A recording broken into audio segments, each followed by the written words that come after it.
Bismillahirrahmanirrahim. Assalamualaikum warahmatullahi wabarakatuh. Alhamdulillah alladzi arsala rasulahu bil huda wa dinil haqq liyudhhirahu 'ala ad-dini kullih wa kafa billahi syahida. Wassalatu wassalamu ala Muhammadin nabiyil mustafa wa ala alihi wa sahbihi wa manittaba'al huda, amma ba'd. Bapak-bapak, ibu-ibu, jamaah pengajian yang saya hormati dan yang dirahmati oleh Allah.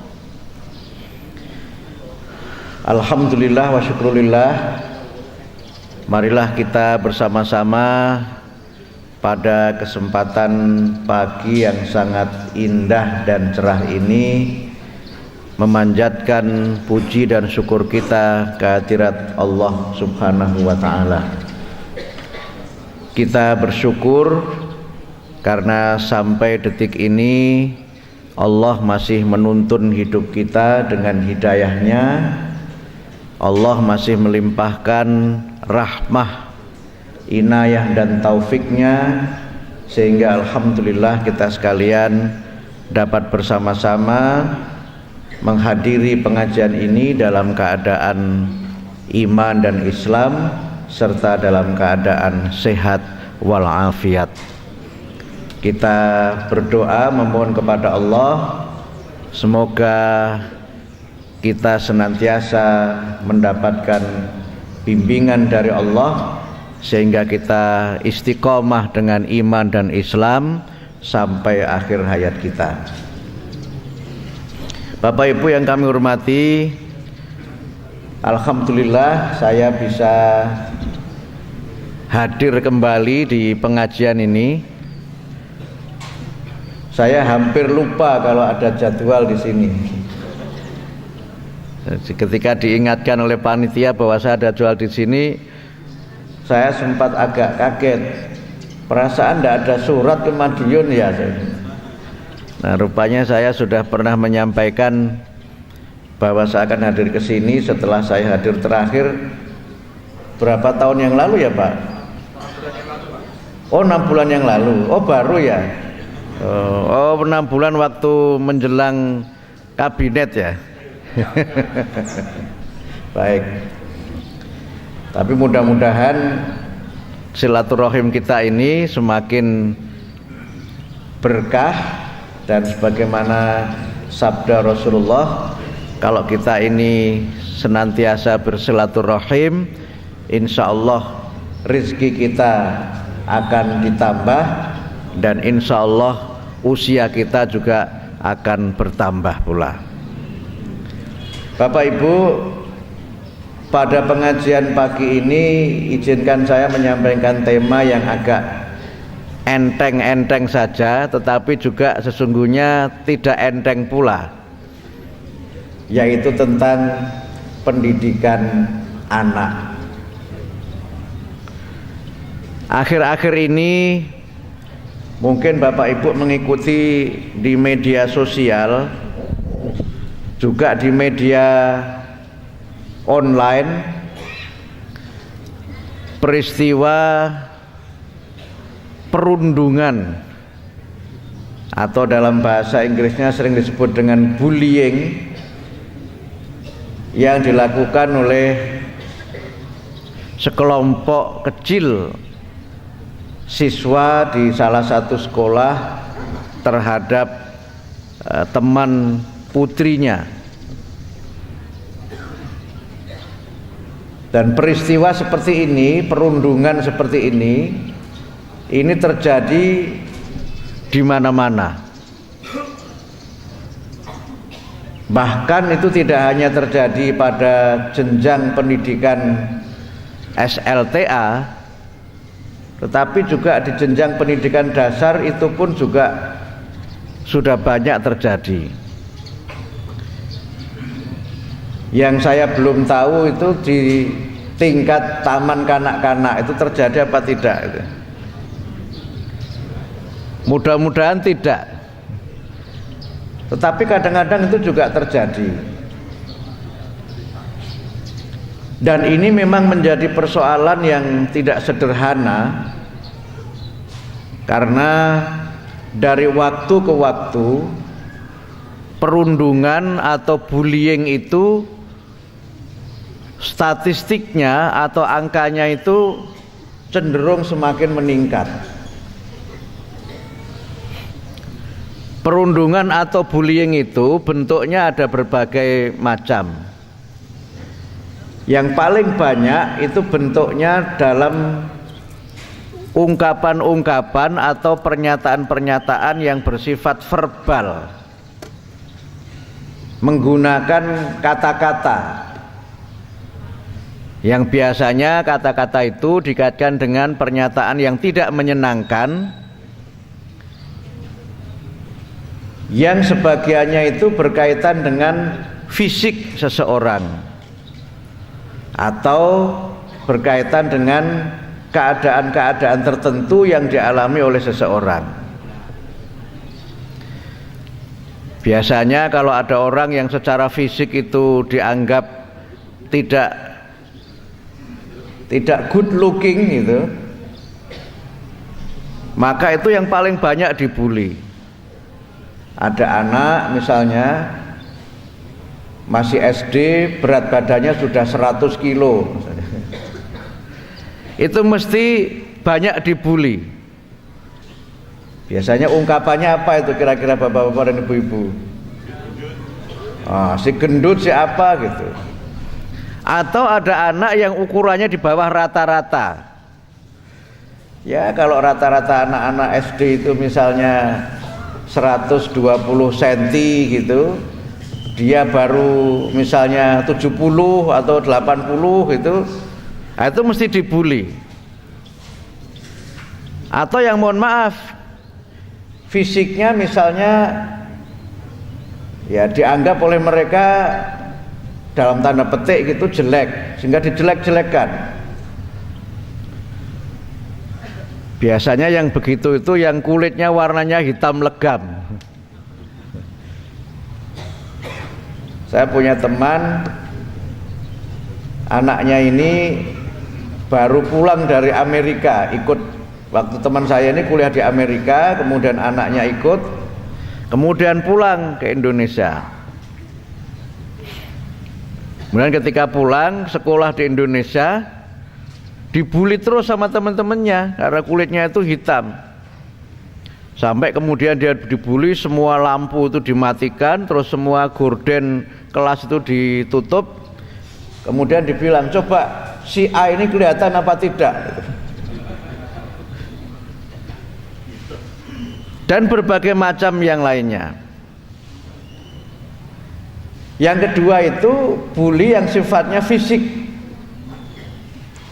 Nah, fisik itu biasanya dilakukan oleh mereka yang merasa dirinya lebih kuat kepada mereka yang dianggap lemah. Nah, mereka yang dianggap lemah itu biasanya ada 3 kelompok, ada tiga kategori dalam bahasa kampusnya itu. Yang pertama biasanya yang dianggap lemah itu perempuan. Itu paling banyak menjadi sasaran bully yang berupa fisik.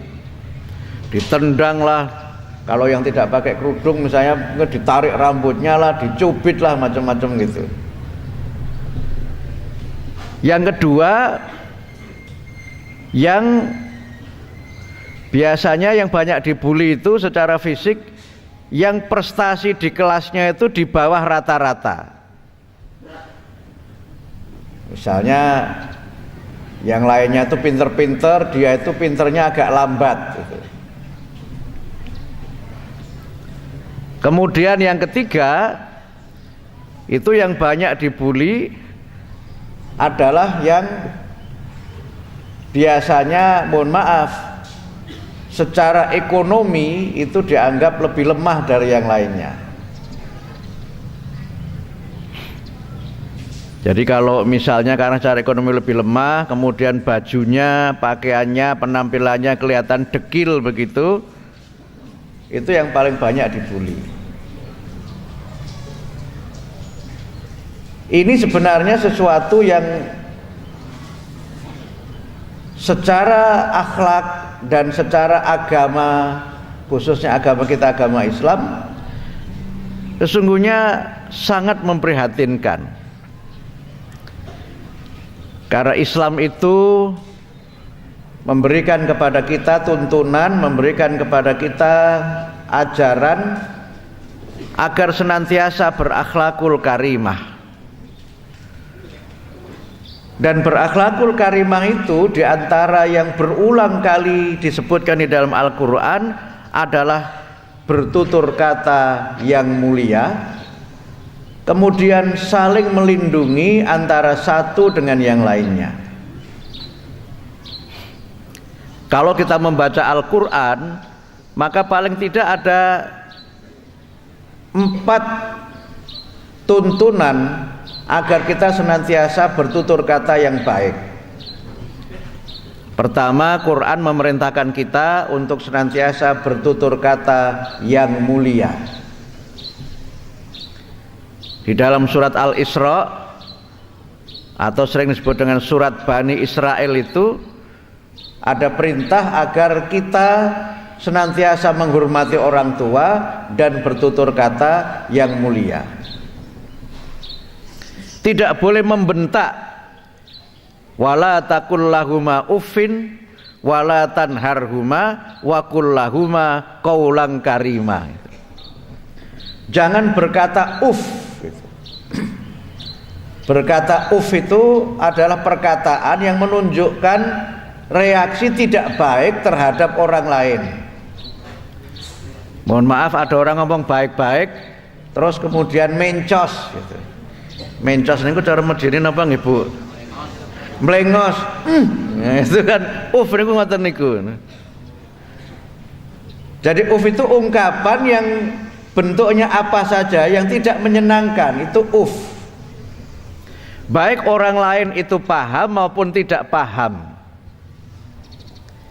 Kemudian yang kedua, kita dilarang membentak, wala tanharhuma, jangan membentak. Walaupun membentaknya dengan secara susunan bahasa itu baik.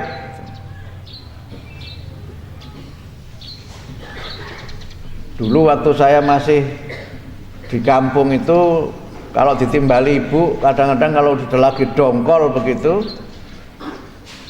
jawabnya sih pakai basa kromo inggil tetapi sengak. Nak ngaji nak, gue jenengan boten mireng nopo.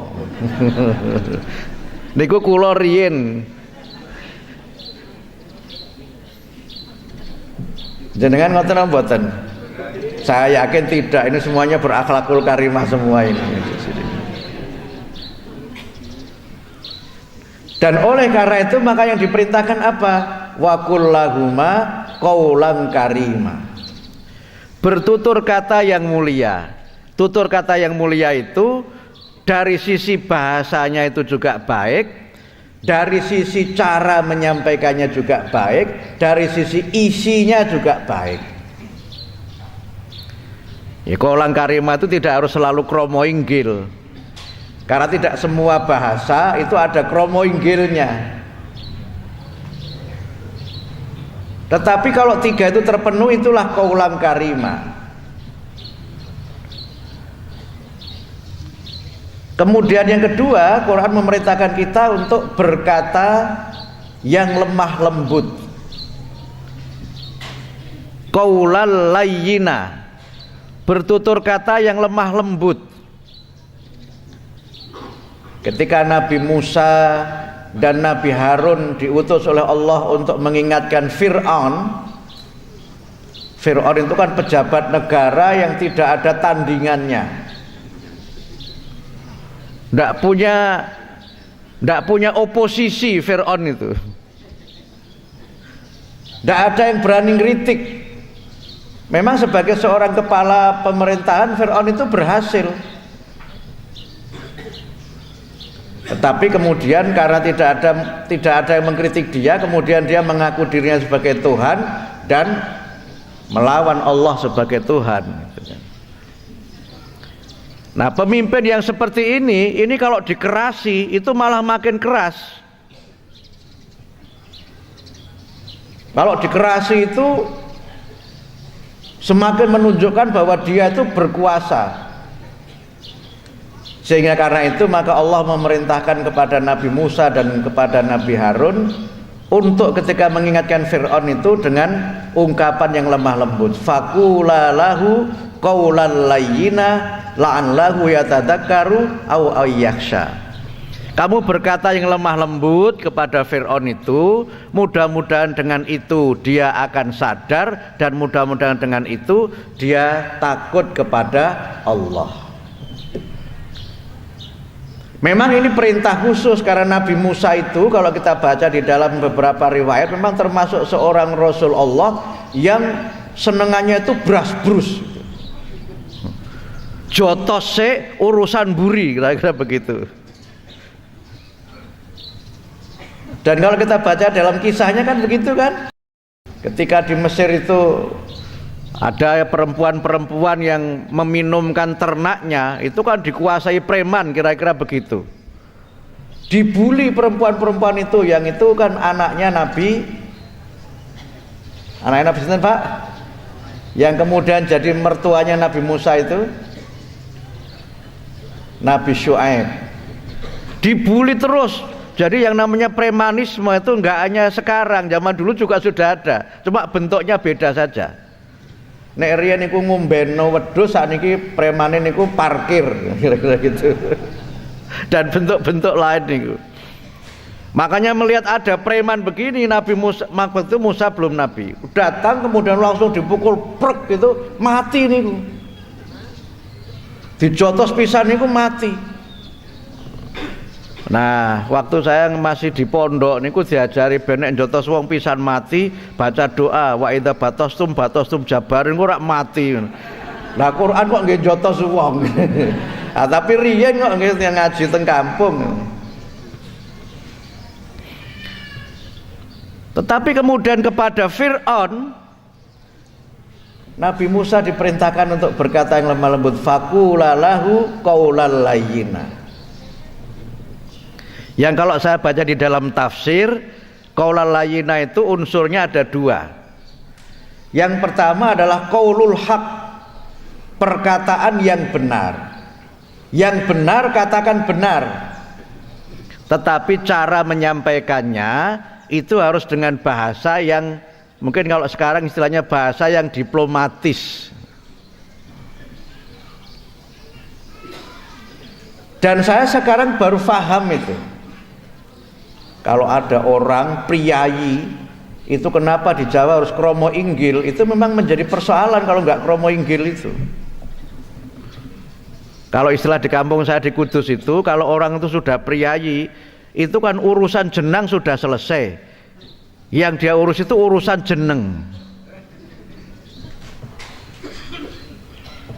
Nek jenang itu urusannya itu ya urusan perut.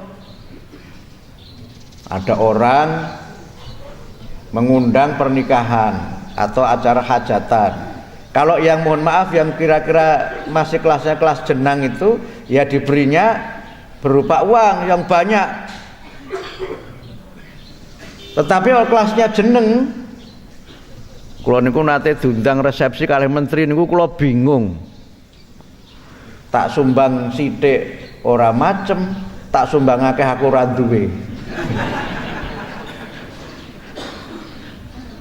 Tapi saya ingat dengan qaulal layyina itu, ini menteri ini yang penting kan bukan jenangnya, bukan uangnya, yang penting kehadiran saya.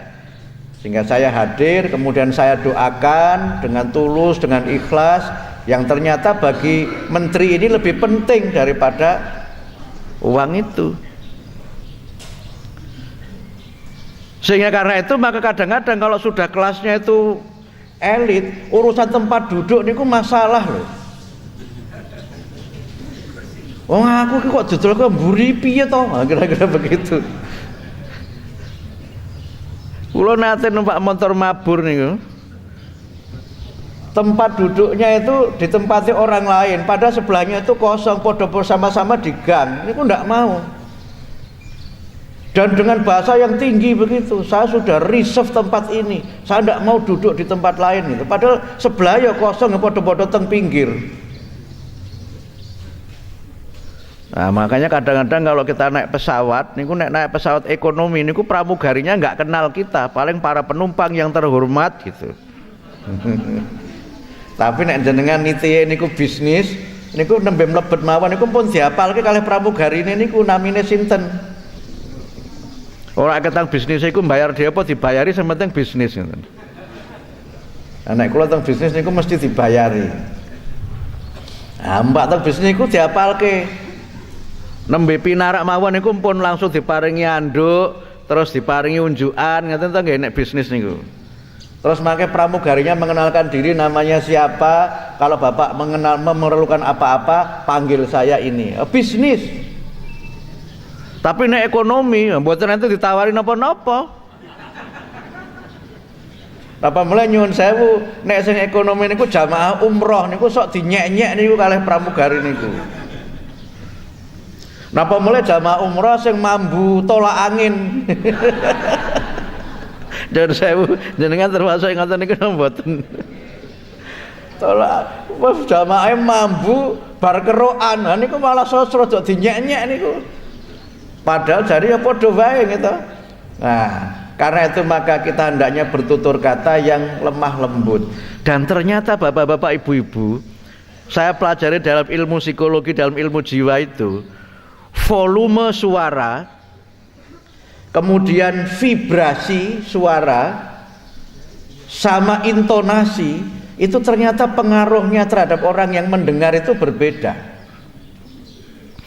Nek jenengan midhangetaken ceramah ustadz sing suarane niku gede, terus intonasine niku mantep, niku dereng ngendikan mawon jenengan pun yakin iki mesti apik. Tapi nek kados kula niki blegadak ngeten niki, iku janjane ustad apa wong tunggu manuk to kuwi suarane kok blegadak. Ternyata pengaruhnya berbeda. Dan inilah yang diperintahkan oleh Al-Qur'an. Kemudian yang ketiga yang kita diperintahkan adalah qaulan sadida. Qaulan sadida itu bertutur kata yang benar, yang mengatakan benarnya itu tidak mudah. Di dalam Al-Qur'an surat An-Nisa itu disebutkan wal yakhshal ladzina law taraku min khalfihim dzurriyyatan dhi'afan khafu 'alaihim falyattaqullah wal yaqulu qaulan sadida. Sadidanya pakai sin bukan pakai shin. Dan hendaknya takut orang-orang yang sekiranya mereka itu meninggalkan di belakang mereka keturunan yang lemah. Dan hendaknya mereka bertakwa kepada Allah dan senantiasa bertutur kata yang benar. Kenapa ini perlu disebutkan? Karena kadang-kadang nyun pangapunten, nek sing jenenge tiyang sepuh, orang tua kepada anak, itu kan cenderung untuk membenarkan yang dilakukan oleh anaknya itu. Janjane nun sewu anak ini ku termasuk sing kategorine niku pun nakal. Tapi nek sing jenenge anak niku nggih dibelani wong anake kok. Leres apa mboten Bapak Ibu-ibu? Makanya kadang-kadang orang tua itu kalau anaknya dihina itu yang maju orang tuanya, bapaknya atau ibunya. Kadang-kadang anake wis rampung, bapak ibune urung rampung. Niku mboten teng Medion, niku teng Kudus ngen kula niku. Kita kadang-kadang tidak bisa mengatakan yang benar, melakukan yang benar kalau memenuhi keinginan anak-anak kita, apalagi cucu kita. Saya kan belum punya cucu.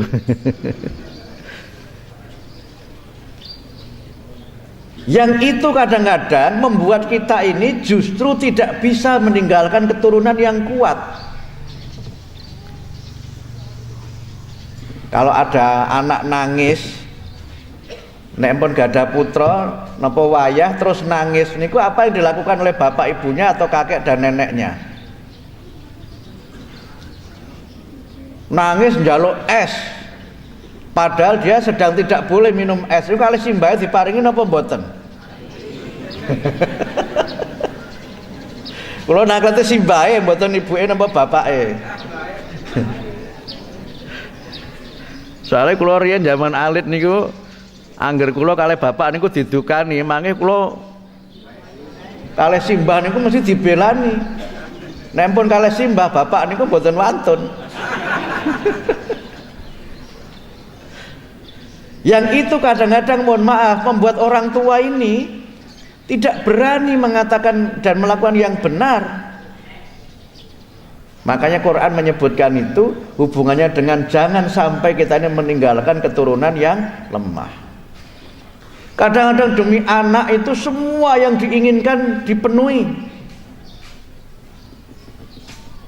Memang kita harus memenuhi kebutuhannya, tetapi tidak semua yang diinginkan dipenuhi kalau keinginan itu bukan keinginan yang baik. Nah, kemudian yang keempat itu ada namanya qaulam ma'rufa. Di dalam Quran disebutkan qaulum ma'rufun wa maghfiratun khairum min shadaqati yatba'uha adza. Berkata yang baik, berkata yang benar itu lebih baik. Memberikan maaf, memberikan ampunan atas kesalahan orang lain itu lebih baik daripada sedekah yang diikuti dengan mencaci maki orang yang menerima sedekah. Nyumbang ning kalih ngedede. Ngedede niku madune napa nggih? Ngece. Nyumbang tetapi kalih ngenyek. Nyumbang terus kalih diuncalke nyoh. Nah, nek mulai nek mboten ngoten bar nyumbang terus dikomentari.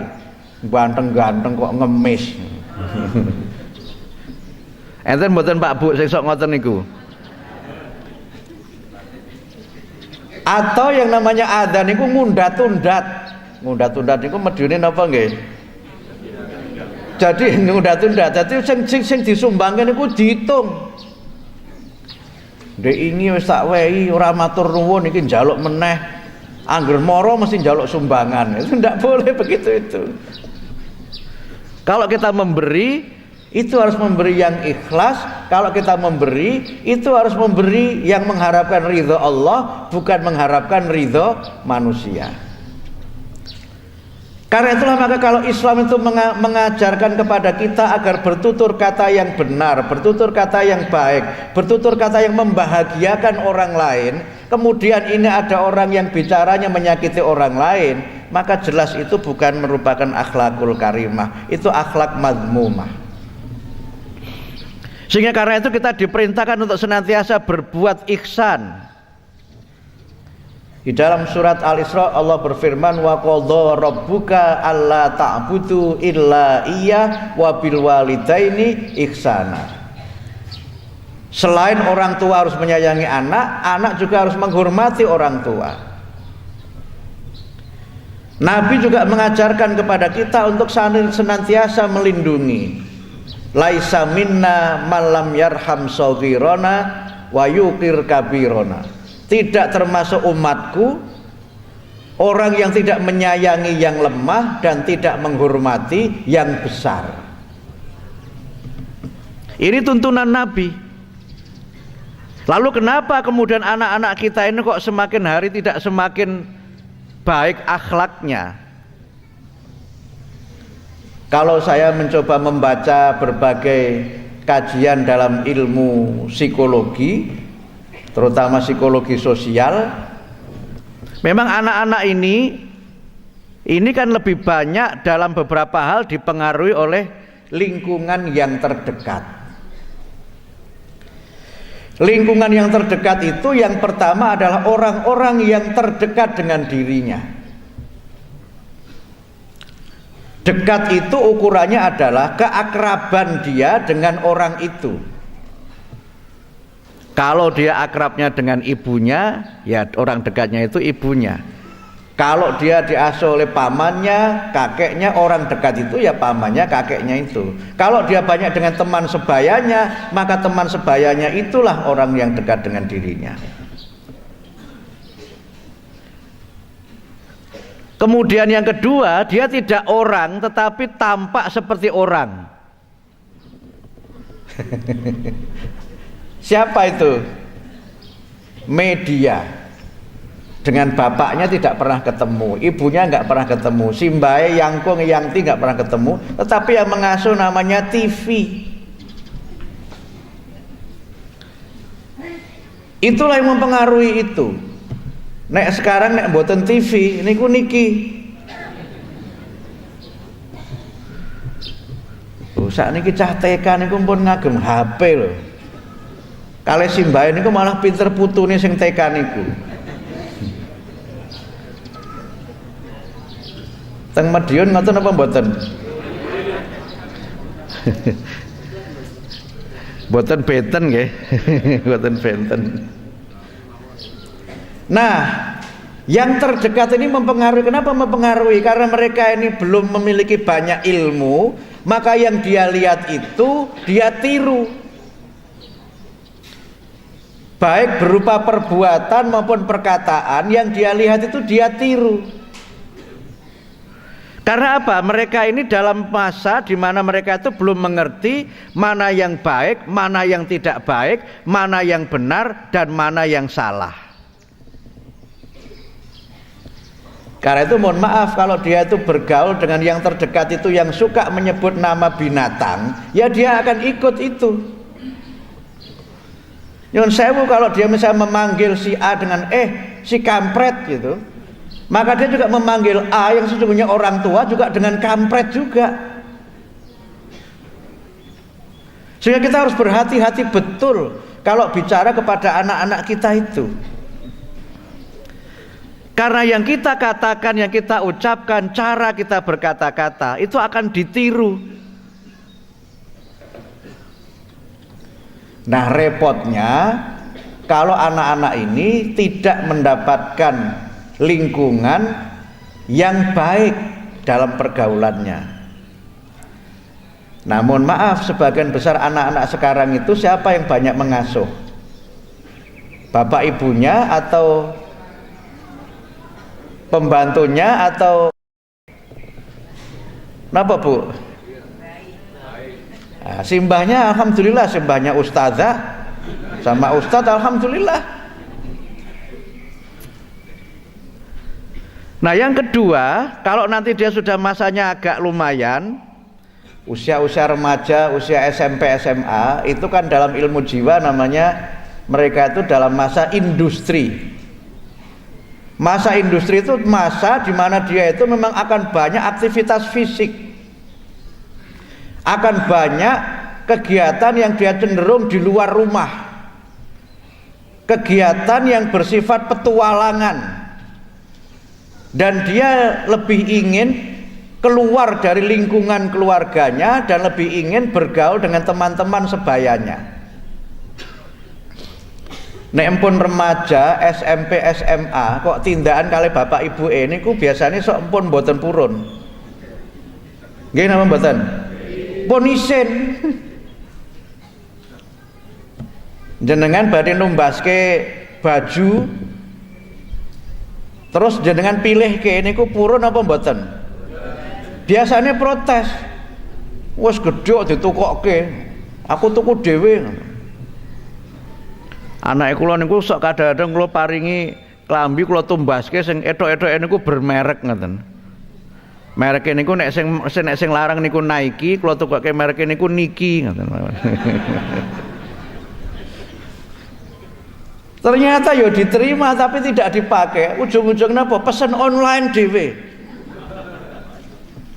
Begitu pesan online, warnanya itu enggak karuan, dipaido kali ibuke. Tuku klambi kok warnane rak karuan, enggak apa-apa, kan gua demen.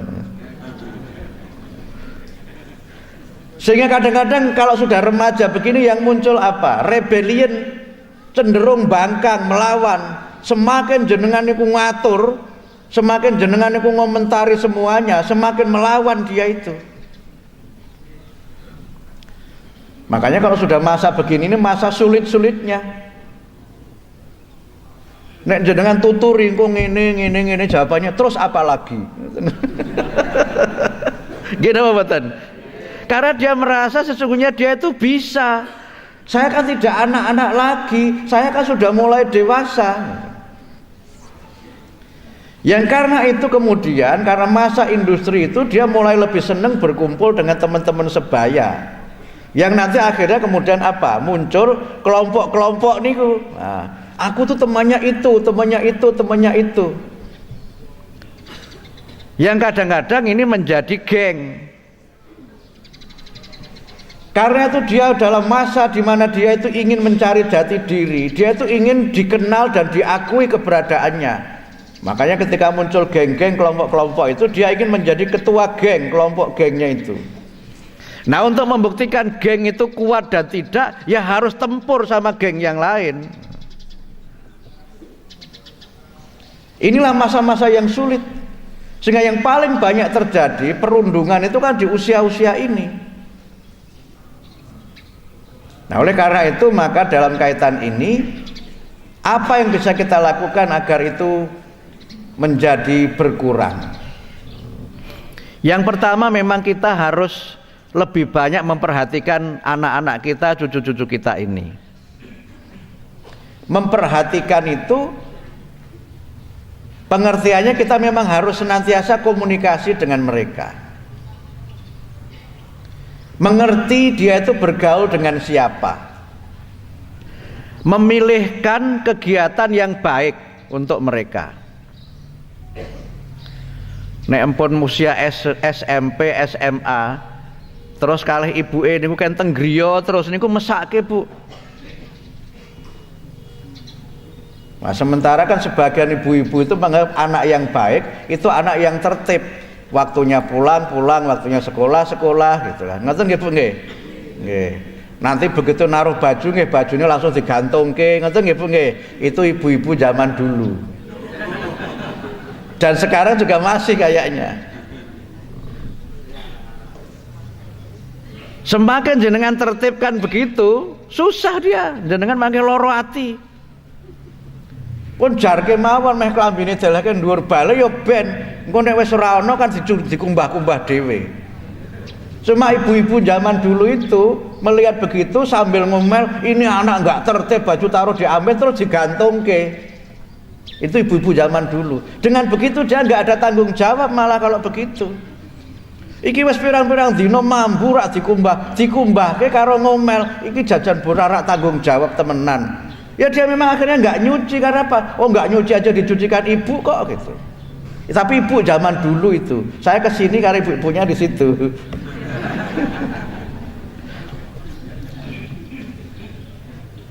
Sehingga yang perlu dilakukan apa? Memberikan kepada mereka kepercayaan. Nggih, nek pun ngoten niku nggih olahragane nggih ampun bola bekel, olahragane nggih bal-balan napa tapak suci, napa panjat tebing apa-apa yang sifatnya olahraga keluar. Tapi pastikan dia bergaul dengan teman yang baik.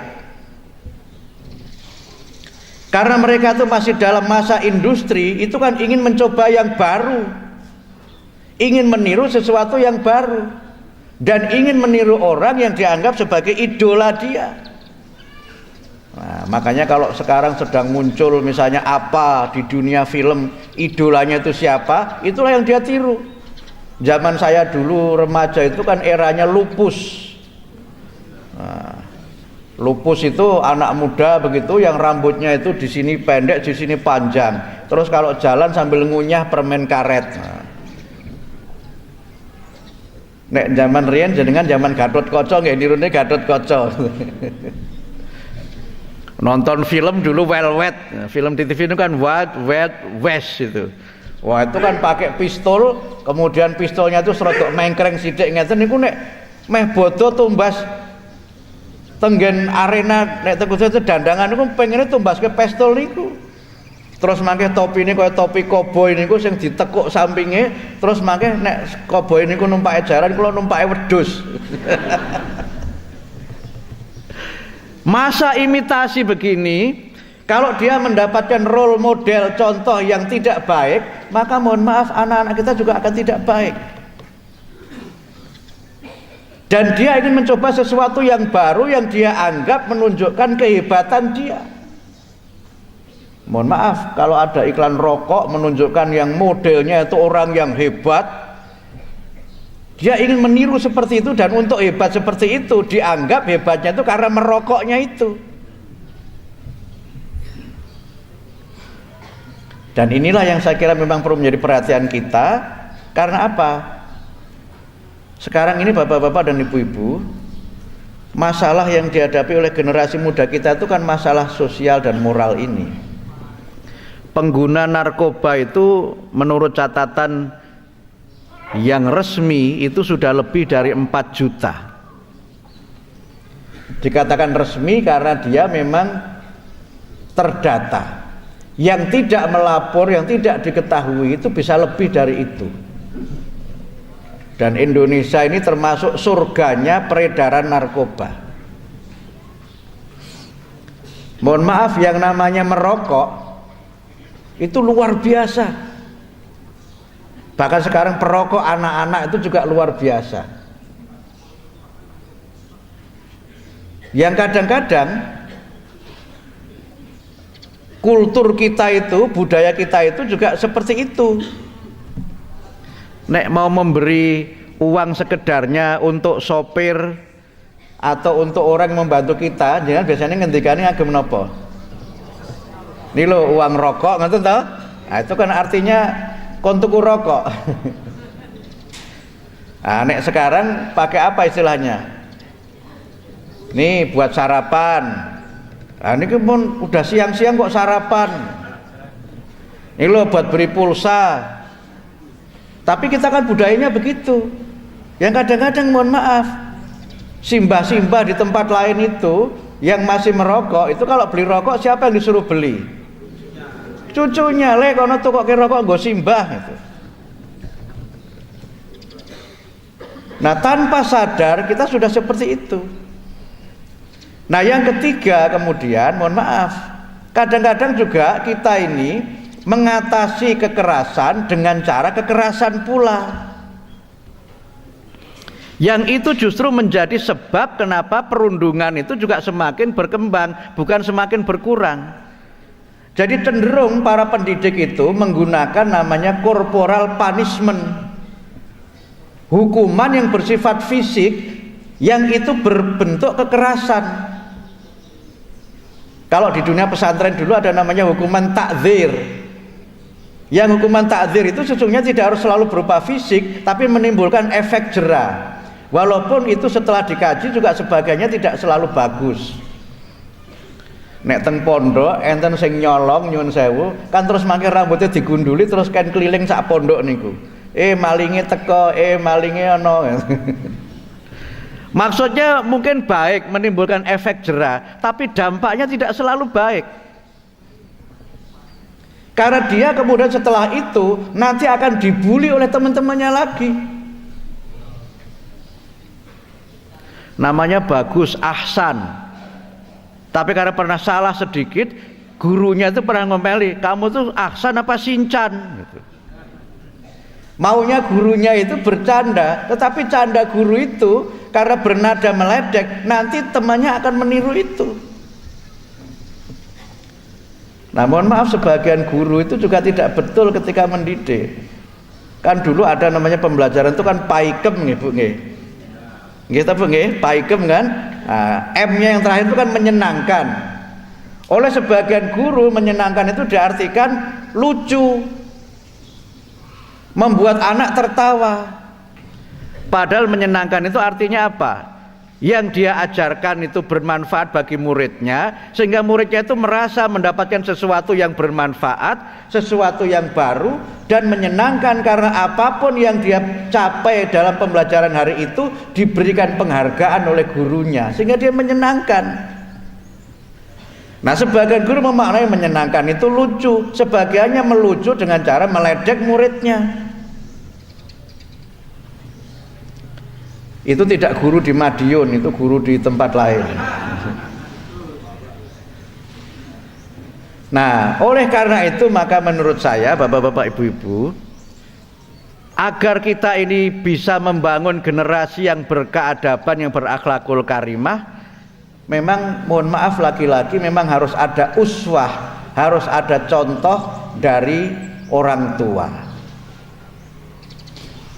Kewajiban mendidik anak yang pertama itu kewajiban orang tua, bukan kewajiban guru atau ustadz. Ustadz dan guru itu membantu orang tua. Tapi sebagian orang tua itu merasa kalau sudah disekolahkan nggak mau ngurusi anaknya itu. Atau ada yang kedua, sudah diserahkan kepada gurunya, kepada ustadznya, orang tuanya ngatur guru dan ustadznya. Harusnya itu begini, tidak boleh begitu, Pak Guru salah gitu. Oh, itu nek saya gurunya tak kon mulih itu. Ulangan dhewe kono. Pernah itu anak saya itu memprotes orang tua temennya. Anak saya kan sekolah di Muhammadiyah, kemudian ada istilahnya kalau di Muhammadiyah itu ada namanya perkemahan Jumat Sabtu. Perjusa. Nah, itu kan sering kali kan outbound keluar, terus kemudian nanti kan anak-anak itu kan seneng kan main di sungai, main di lumpur, itu kan seneng anak-anak itu. Itu ada orang tuanya yang kemudian memantau anaknya itu kemah, dia bikin kemah juga dekat dengan kemahnya itu. Ini apa ini? Kemudian lihat anaknya main-main di air, main-main di lumpur itu. Orang tuanya kemudian bilang, nak, kalau gitu kan banyak kuman, nanti gimana gitu. Wah, anak saya langsung pulang itu cerita, ada orang tua kok protektif gitu. Mbok ya biar kena sungai, kena air kotor kan nanti bisa dibersihkan pakai sabun. Itu kata anak saya, ngomentari ibunya temennya itu. Nah, untung istri saya nggak begitu. Kok istri saya begitu mesti diprotes anak saya. Ini kan lagi rame-rame ini, ada cerita ini. Cerita anak saya lagi. Ini kan di mualimin itu kan nanti kalau libur itu kan ada namanya mubalek hibah atau mubalek dakwah, yang mereka mubalek hijrah. Yang anak-anak mualimat itu ditugaskan ke daerah-daerah, sebagian di Indonesia, sebagian ke luar negeri untuk berlatih dakwah itu. Sudah dijadwal lama, itu nanti ada anak-anak itu yang muhibah atau dakwah hijrahnya itu di Taiwan, kerjasama dengan pimpinan cabang istimewa Muhammadiyah Taiwan. Yang menjadi sasaran dakwahnya ya masyarakat Indonesia yang di Taiwan, terutama para pekerja-pekerja kita yang di sana itu. Awalnya oke-oke saja. Begitu sekarang sedang musim virus corona, wah, sudah banyak orang tua yang minta supaya muhibah yang ke Taiwan dan negara lain dibatalkan. Karena apa? Nanti kalau anak saya kena virus bagaimana? Gitu. Padahal kan harusnya tidak begitu kan? Harusnya bagaimana kalau ini dilaksanakan, pencegahannya supaya tidak kena virus itu bagaimana? Bukan kemudian memboikot program itu karena takut anaknya kena virus. Wah, itu nek saya direkturnya tak panggil orang tua itu. Untung saya tidak direktur. Jadi kita juga harus percaya anak kita ini dididik orang lain. Tapi juga kemudian los-losan orang ngurusi sama sekali. Ada loh kadang orang tua ditanya, Bu, anaknya nilainya berapa? Nggak tahu itu. Jadi anaknya itu tidak pernah dicek, diberi rapot itu tidak pernah dideloki sama orang tuanya. Yang penting bayar. Sejak kapan orang tua jadi kasir begitu? Ya kita periksa dong laporan dari pak gurunya yang kurang apa, yang lebih apa, nanti ditanyakan. Ada komunikasi yang baik antara orang tua dengan guru. Itu. Kemudian yang berikutnya, ini sudah panas karena rupanya jam 7 kurang 5. Kemudian yang berikutnya apa? Kita memang harus senantiasa berusaha bagaimana supaya anak-anak kita ini memang kita berikan penekanan, penanaman yang lebih kuat dalam bidang ilmu agama.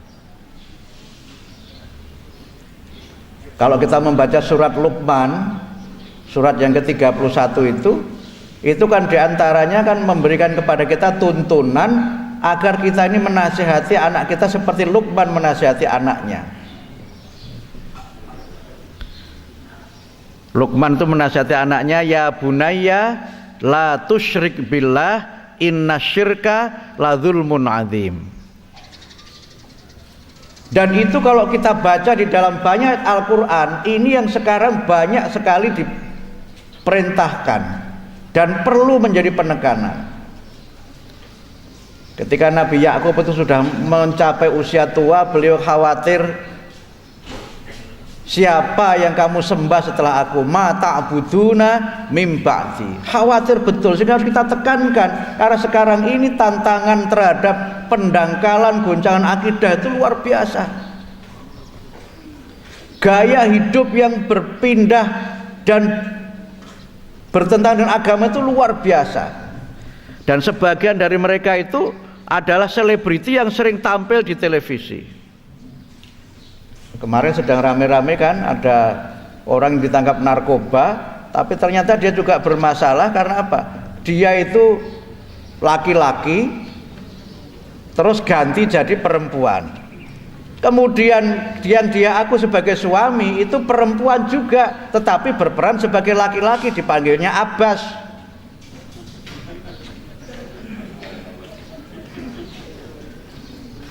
Gaya hidup seperti ini menular cepat luar biasa.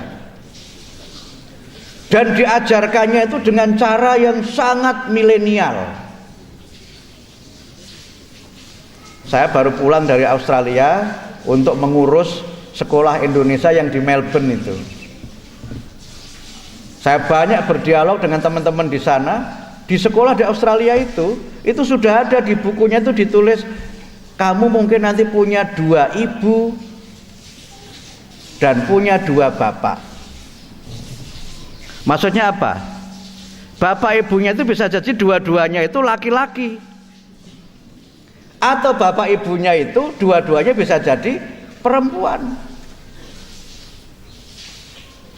Dan itu ada gerakan namanya pakai hashtag itu #MeToo gitu. Itu sejak kecil, sejak SD sudah ditanamkan begitu. Sehingga di negara itu Bapak Ibu, kalau nanti mengisi jenis kelamin itu tidak hanya laki-laki perempuan, tapi male, female, and others. Kalau sudah others, itu berarti ACDC itu. Dan itu sekarang mulai masuk ke kita loh. Lewat bacaan-bacaan yang sempat beberapa kali kan ketahuan itu. Disusupkan lewat buku-buku teks. Yang kalau kita tidak cermati, terbawa anak kita itu. Kalau kita kritik, nanti mereka jawabnya ilmiah. Kan kamu kalau begitu kan tidak bisa punya anak. Bisa, caranya gimana? Kan bisa pakai cloning katanya. Pakai sel itu. Kalau enggak kan bisa ngangkat anak orang lain dan sebagainya, berbagai argumen mereka bangun. Tapi yang namanya perbuatan menyimpang, apapun argumennya tetap saja itu akan mendatangkan mafsadat. Ya contohnya sih yang baru ramai itu namanya Lucinta itu. Dan oleh karena itu maka perhatian kita kepada anak ini memang harus lebih. Dan kita tidak ingin generasi anak-anak kita ini menjadi generasi yang menggunakan kekerasan untuk menyelesaikan berbagai persoalan. Menutup ceramah saya ini karena sudah jam 7, anak kita itu adalah amanah dari Allah. Pada tahap pertama dan pada tahap tertentu anak itu bisa menjadi sumber kebahagiaan hidup kita. Quran menyebutnya dengan zinah al-hayat ad-dunya, perhiasan kehidupan dunia. Dan karena itu maka untuk bahagia manusia itu menurut Al-Quran kan ada dua yang dia paling pamerkan itu. Apa yang sering dipamerkan manusia sebagai ukuran kebahagiaan? Harta dan anak. Malan wa auladan. Makanya kalau orang itu punya harta yang banyak dipamerke. Tiap hari mobilnya ganti. Hari ini pakai Alphard, besok pakai Zebra. Zebra itu mobilnya kula Pak niku. Hari ini pakai Pajero. Nanti pakai Zebra niku Pajero Pak, tapi Zebra niku Pajerone panas njaba jero maksudnya. Ning njaba panas ning jero panas. Kula nanti gak ada mobil Zebra niku soalnya Pak, niku nek udan niku bocor soalnya busane pun do kropos. Mangke nek udan niku kocone dibuka, banyune mlebu. Nek ditutup, kocone ora ketok. Ah, Pajero panas njaba jero. Gitu. Rumah itu perlunya kecil tapi bangunnya gede, magrong-magrong, ora tau dinggoni. Kalau kita menggunakan bahasa Al-Quran ini, itulah zinah al-hayat ad-dunya. Itu perhiasan dipakai kan, bajunya tiap menit ganti. Nanti nek duwe cincin akeh niku dinggoni kabeh. 10 driji niku. Dinggo kabeh. Kula malah nate ketemu niku mboten namung drijine 10, sak kukune niku diwenehi sisan. Iki Werkudara zaman saiki niku. Punya anak juga zina, perhiasan gitu. Jenengan sebelum punya anak, punya suami sing diceritake bojone terus. Kalau sudah punya anak yang diceritakan siapa? Anaknya. Kalau sudah punya cucu yang diceritakan siapa? Cucunya. Itu zina al-hayat ad-dunya dan tidak salah itu. Kemudian yang ketiga, anak dan harta itu bisa menjadi fitnah. Innama amwalukum wa auladukum fitnah. Kalau sudah menjadi fitnah karena kita salah mendidik, anak kita itu bisa menjadi musuh kita. Mudah-mudahan yang ini tidak terjadi. Dan yang terjadi adalah yang keempat, anak kita itu adalah qurrata a'yun, yang menyenangkan kita, membahagiakan kita, yang membanggakan kita, memuliakan kita. Dan qurrata a'yun itulah anak-anak yang berakhlakul karimah, anak-anak yang taat beribadah, anak-anak yang senantiasa berprestasi dalam kehidupannya dan menjadi anak-anak yang bermanfaat bagi dirinya dan bagi masyarakatnya.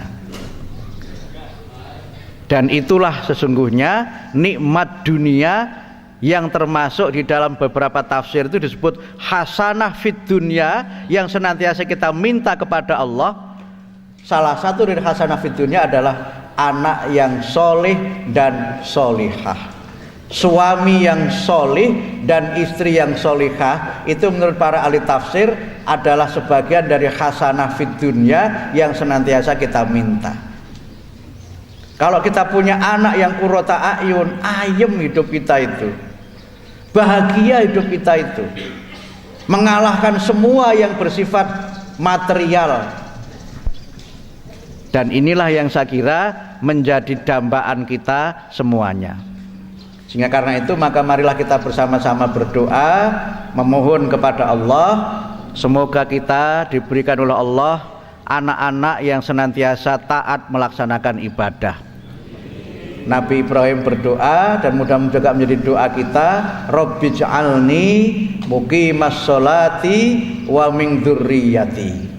Ya Allah, jadikanlah aku ini dan anak cucu kami sebagai generasi yang senantiasa menunaikan, menegakkan sholat. Yang kedua, marilah kita berdoa, yang ini juga ada di dalam Al-Quran, Rabbana hablana min azwajina wa dzurriyyatina qurrata a'yun waj'alna lil muttaqina imama. Rabbana hablana, ya Allah berikanlah kepada kami dari kalangan suami istri kami,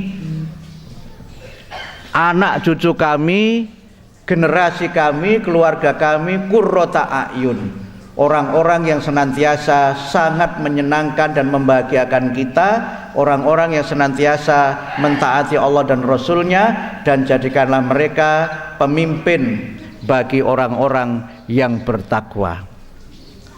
Mudah-mudahan kita juga senantiasa diberikan oleh Allah kebahagiaan dunia, kebahagiaan akhirat. Rabbana atina fid dunya hasanah wa fil akhirati hasanah wa qina adzabannar. Saya kira demikian yang saya sampaikan, mudah-mudahan bermanfaat untuk saya secara pribadi, bermanfaat untuk kita sekalian. Atas segala kekurangan, kekhilafan dan tutur kata yang kurang berkenan, saya mohon maaf yang sebesar-besarnya. Nasrum minallah wa fathun qarib wa basyiril mu'minin. Wassalamualaikum warahmatullahi wabarakatuh.